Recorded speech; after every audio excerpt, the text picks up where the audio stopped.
Hai, halo, aku Afna Malika dari 10 MIPA 1 dan aku bakal membacakan teks biografi Taylor Swift. Taylor Swift atau Taylor Allison Swift lahir pada tanggal 13 Desember 1989 di West Reading, Pennsylvania. Ayahnya, Scott Kingsley Swift, dulu bekerja sebagai penasihat keuangan Merrill Lynch, dan ibunya Andrea Gardner Swift, seorang ibu rumah tangga yang dulunya bekerja sebagai seorang eksekutif penjualan dana bersama. Pada usia 9 tahun, Taylor Swift tertarik pada teater musikal dan tampil di 4 produksi Berks Youth Theatre Academy. Dia juga berpergian secara teratur ke New York untuk mengikuti pelajaran vokal dan acting. Swift kemudian memfokuskan dirinya ke musik country yang terinspirasi dari lagu-lagu Shania Twain. Setelah menonton film dokumenter Faith Hill, Swift merasa yakin dia harus pergi ke Nashville, Tennessee untuk mengejar karir musik. Pada usia 12 tahun, dia pergi dengan ibunya untuk mengunjungi label-label rekaman Nashville dan memasukkan sebuah rekaman demo cover karaoke dari Dolly Paxton dan Dixie Chicks. Akan tetapi dia ditolak karena semua orang di kota ingin melakukan apa yang dia lakukan. Pada sebuah pertunjukan industri di Bluebird Cafe di Nashville pada tahun 2005, Swift menarik perhatian Scott Borchetta, seorang eksekutif DreamWorks Record yang sedang bersiap untuk mendirikan label rekaman independennya sendiri, Big Machine Records. Swift mulai bekerja di debut self-titled albumnya dan menulis 3 lagu secara sendiri dan ikut menulis 8 lainnya dengan penulis lain. Taylor Swift dirilis pada tanggal 24 Oktober 2006. Album ini berada di nomor 5 di Billboard 200 dan menghabiskan 157 minggu di tangga album ini. Big Machine Records masih akan merilis single utamanya, Tim McGraw, di Juni 2006, dan Swift dan ibunya membantu memasukkan single CD ke amplop untuk dikirim ke radio. Mengikuti Tim McGraw, 4 single lainnya dirilis sekitar tahun 2007 dan 2008, Teardrops in My Guitar, Our Song, Picture the Burn, dan Should Have Said No. Semua meraih sukses di tangga lagu Billboard Hot Country Songs, dengan Our Song dan Should Have Said No berada di nomor 1. Swift menjadi orang termuda yang sendirian menulis dan menampilkan lagu nomor 1 di tangga lagu tersebut. Teardrops on My Guitar mendapat sukses komersial moderat, berada di nomor 13 Billboard Hot 100. Swift memenangkan beberapa penghargaan dengan debut albumnya. Dia merupakan salah satu penerima Nashville Songwriter Association dan Artist of the Year di 2007. Menjadi orang termuda yang pernah diberikan penghargaan tersebut. Dia juga memenangkan Country Music Association Horizon Award sebagai Best New Artist. Album studio kedua Swift, Fearless, dirilis pada 11 November 2008. Single utama Love Story dirilis pada September 2008. Lagu ini berada di nomor 4 Billboard Hot 100 dan nomor 1 di Australia. 4 single lain yang dirilis antara 2008 dan 2009, White Horse, You Belong With Me, 15, dan Fearless.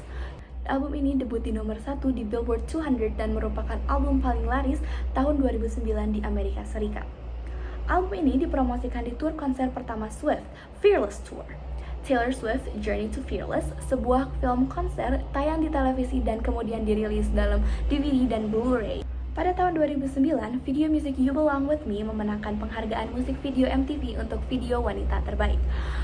Pidato kemenangannya diganggu oleh rapper Kanye West, sebuah insiden yang menyebabkan kontroversi dan menarik perhatian media. Swift juga memenangkan penghargaan untuk Fearless pada tahun 2010 di penghargaan Grammy ke-52. Fearless memenangkan Album of the Year dan Best Country Album, dan White Horse memenangkan Best Country Song dan Best Female Country Vocal Performance. Swift merupakan artis termuda yang pernah memenangkan Album of the Year. Swift membuat debut aktingnya di 2009 episode dari CSI Crime Scene Investigator di CBS. Tahun berikutnya, Swift menjadi pembawa acara di tamu musik dari sebuah episode dari Saturday Night Live. Speak Now dirilis pada tanggal 25 Oktober 2010. Swift mengadakan Speak Now World Tour dari Februari 2011 sampai Maret 2012. Red rilis pada tanggal 22 Oktober 2012. Lagu lain yang rilis dari album tersebut termasuk I Know You Were Trouble, 22, Everything Has Changed, The Last Time, dan Red. The Red Tour berlangsung dari bulan Maret 2013 sampai Juni 2014. Red mendapatkan beberapa penghargaan termasuk 4 nominasi di acara tahunan penghargaan Grammy ke-56. Pada Maret 2014, Swift pindah ke New York. Selama waktu ini, dia bekerja untuk album studio kelimanya, 1989, dengan penulis Antonoff, Martin, Shellback, Heap, Tedder, dan Ali Payami. Album ini menandakan perpindahan dari album-album country sebelumnya.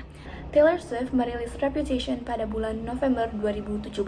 Album ini menghasilkan 6 single lain, yaitu Ready for It, Endgame, Gorgeous, dan Delicate. Pada tanggal 31 Desember, Reputation Stadium Tour, sebuah film konser dirilis di Netflix. Taylor Swift merilis album studio ketujuhnya, Lover, pada tanggal 23 Agustus 2019. 3 lagu dirilis dari Lover, Me, You Need to Calm Down, dan Lover. Selama promosi Lover pada tahun 2019, Swift terlibat dalam perselisihan yang dipublikasikan oleh manajer bakat Scooter Braun dan mantan labelnya Big Machine mengenai akuisisi master katalog lagu-lagu lamanya. Pada bulan April 2020, Big Machine merilis Live from Clear Channel Strip 2008, album penampilan langsung Taylor di acara radio 2008 yang tidak diizinkan oleh Taylor Swift. Pada bulan Oktober, Braun menjual master, video, dan karya seni Swift kepada Sharmak Holdings sebanyak $300 juta. Swift mulai merekam ulang katalog-katalog lagu lamanya pada bulan November 2020 dan menolak tawaran Shamrock untuk menjadi mitra ekuitas dengan alasan bahwa Braun akan terus mendapat untung dari pekerjaannya. Album studio ke-8 Taylor Swift, Folklore, merupakan album kejutan yang dirilis pada tanggal 24 Juli 2020. Ditulis dan direkam ketika Swift berada di isolasi COVID-19. Album ini mencakup kolaborasi musik dengan Bon Iver, Aaron Dessner, dan Jack Antonoff. Single utamanya yang berjudul Cardigan debut di puncak Billboard Hot 100, membuat Swift menjadi artis pertama yang debut album dan singlenya memuncaki Billboard 200 dan Hot 100 di minggu yang sama. Dan single radio country berjudul Betty. Pada tanggal 25 November, dia merilis film konser yang disutradarai sendiri yang berjudul Folklore The Long Pond Studio Session di Disney+. Di penghargaan Grammy ke-63, Swift menerima 6 nominasi termasuk Album of the Year. Tahun 2020 jadi tahun yang produktif untuk Taylor Swift. Setelah album Folklore, dia juga merilis album Evermore beberapa bulan setelahnya. Setelah Folklore dan Evermore, Swift juga meluncurkan album barunya yaitu Midnights. Album ini terinspirasi oleh 13 malam-malam tanpa tidur or 13 Sleepless Nights dalam hidup Swift. Dia mengumumkan daftar lagunya melalui sebuah serial TikTok berjudul Midnight's Mayhem With Me dari 21 September hingga 7 Oktober 2022.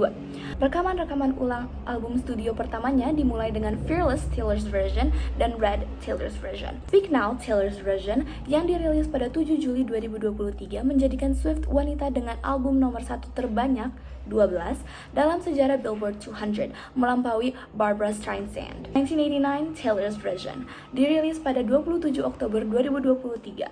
Album ini melampaui Midnights untuk minggu penjualan album terbesar dalam karirnya. Pada bulan Maret 2023, Swift memulai The Eras Tour, tur retrospektif yang mencakup 10 album studionya. Outlet media secara luas meliput dampak budaya dan ekonomi tur tersebut, dan turnya di Amerika Serikat memecahkan rekor penjualan tiket terbanyak dalam sehari.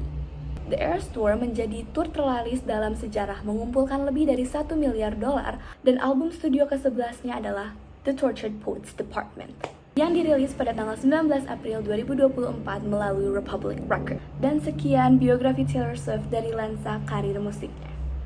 Love you!